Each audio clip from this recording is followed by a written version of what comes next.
Fujairah മത്സ്യമാർക്കറ്റിൽ മീൻ വെട്ടുന്ന മലയാളി യുവാവിന്റെ novel Sharjah അന്താരാഷ്ട്ര പുസ്തകമേളയിൽ പ്രകാശനം ചെയ്തു. വടകര കൈനാട്ടി സ്വദേശിയായ മുഹമ്മദ് അജ്മലിന്റെ രണ്ടാമത്തെ പുസ്തകമാണ് ഷെറിൻ എന്ന നോവൽ. പുസ്തകം ഇപ്പോൾ ഫുജൈറ എന്നാണ് എഴുതിയത്. 8 ദിവസം കൊണ്ടാണ് എഴുതിയത്.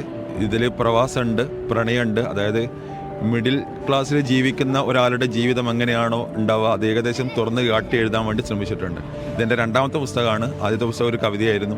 ഇതിനൊരു സെക്കൻഡ് പാർട്ട് ഉണ്ട്. അത് ക്രൈം ത്രില്ലറാണ്, ജോണർ ഷിഫ്റ്റാണ്. അതിനുശേഷം അതിൽ നിന്ന് തന്നെ ഒരു ഹൊറർ കൂടി ഉണ്ടാവും. അപ്പോൾ എത്ര കാലമായി പ്രവാസം തുടങ്ങിയിട്ട്? 4 വർഷമായി. 4ാമത്തെ വർഷമാണിത്. ഇവിടെ ഫിഷ് മാർക്കറ്റിലാണ്, കട്ടിങ്ങിലാണ് ജോലി തിരക്കിൻ്റെ ഇടയിലാണ് ഇങ്ങനെയുള്ളൊരു പുസ്തകം എഴുതിയത്. 144 പേജുണ്ട്. 8 ദിവസം കൊണ്ടാണ് എഴുതി പൂർത്തിയാക്കിയത്. ഈ ജോലിക്കിടയിൽ ഈ പുസ്തകം പൂർത്തിയാക്കാൻ എത്രമാത്രം ബുദ്ധിമുട്ടുണ്ടോ വന്നിട്ടുണ്ട്? ജോലി തിരക്കിൻ്റെ ഇടയിൽ എഴുതാന്ന് പറഞ്ഞു കഴിഞ്ഞാൽ രാത്രി ഉറങ്ങാറില്ല. ചിലപ്പോൾ ഡ്യൂട്ടി കഴിഞ്ഞിട്ടാണ് എഴുതുക, ചിലപ്പോൾ ഡ്യൂട്ടി ലീവ് എടുത്തിട്ടുണ്ട് എഴുതാൻ വേണ്ടിയിട്ട്. പിന്നെ സാഹചര്യങ്ങൾ നമ്മളാക്കി എടുക്കുകയാണ്. എഴുതാനുള്ള ബുദ്ധിമുട്ടുണ്ടായിട്ടുണ്ട്. പക്ഷേ അതൊക്കെ തരണം ചെയ്ത് എഴുതി പൂർത്തിയാക്കി എന്നുള്ളതാണ്.